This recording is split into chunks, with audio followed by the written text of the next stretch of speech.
Жаңа жыл қарсаңындағы түнгі уақыт. Керемет көңіл күй, әдеттегі ертегідегідей әлдекімнен сыйлық күтесің. Дегенмен ұлымның шыңғыр айқайлаған ащы даусы мені ұйқыдан оянуға мәжбүр етті. Орнымнан дереу тұрып, кішкентайымның қасына жетіп бардым. Дірдектеген қолдарын уыстап, неден шошынғанын сұрай бастадым. Балапаным, бәрі жақсы. Не болды саған? Әкешім, бізге біреу келді. Тұла бойы үрейге толған ол менің мойныма оратылып, қойныма тығылды. Атбайларым 9 жаста, ал мен 32-демін. Осыдан соң есіме тура 23 жыл бұрын басымнан өткен оқиға оралды. Ұйықтар алдында анам әдеттегідей бетімнен құшырлана сүйіп құшақтайтын, ал әкем бұл мейірімділікті көріп мені қыз секілді тәрбиелесің деп оған зекитін. Осындай қысқа қоштасудан соң тәтті ұйқыға баттым. Кенет арты қонақ үйден шыққан түсініксіз дыбыспен ұласты. Оянып тыныш қана құлағымды түрдім. Әлдекімнің көлеңкесі аяқ басқан тықырымен менің есігімнің алдына жақындап келеді. Қорыққаным сонша, жүрегімнің соғысы жиілеп, одан сайын артып, тіпті бөлмеден анық естілетіндей халге жетті. Енді міне, есіктің арғы бетіндегі бейтаныс жанның демалысын, тынысын естудемін. Көзім жасқа толып, егер бұл қорқынышты түсім болса, тезірек оянсам деген ойда болдым. Дыбысты қайта естуге жүрексініп, ұйықтап жатқан кейіпте көрпемнің астына тығылдым. Есік ақырындап ашылды. Бөлме іші күрт салқын. Суықтығы сондай, ызғарлы түнде көшеде қалғандаймын. Сол сәтте жанымда біреудің тұрғанын сездім. Ол жай ғана тұр, және назары менде.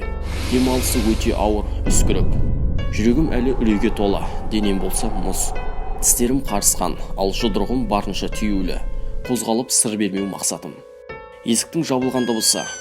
Бөлме ішінде жылай бастады. Ол кетті. Оның басқан әр қадамын естіп отырмын. Кенет ойыма сап ете қалды. Ертең жаңа жыл мейрамы емес пе? Сайтан алғыр, Аяз атаға сенетіндей мен кішкентай бала емеспін ғой. Дегенмен бір үндестік бар секілді. Бұл расымен де ол.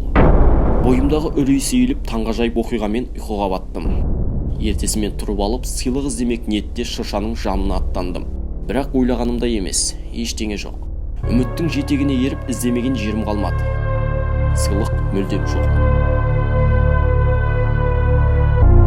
60 жылдағы дәстүр бойынша ата-анам маған сыйлықтарын табыстады. Әйтсе де ойымда бір ғана нәрсе. Түндегі бейтаныс кім? Сол сәтте ол тіршілік иесінің нақты Аяз ата болмағанына сенімді болдым. Жүрегімдегі қорқыныштан жанарымдағы жасты әрең ұстадым. Тек ештеңе болмағандай әке-шешемнің күлкісіне еріксіз еріп отыруға мәжбүрмін. Содан бері қаншама жыл өтті. Осы уақытқа дейін бұл жайтты да ұмытыппын. Ал қазір осы сәт көз алдыма келіп, жылаған ұлымды жұбатып отырмын. Әрине, бұл Аяз ата екендігіне сендіріп.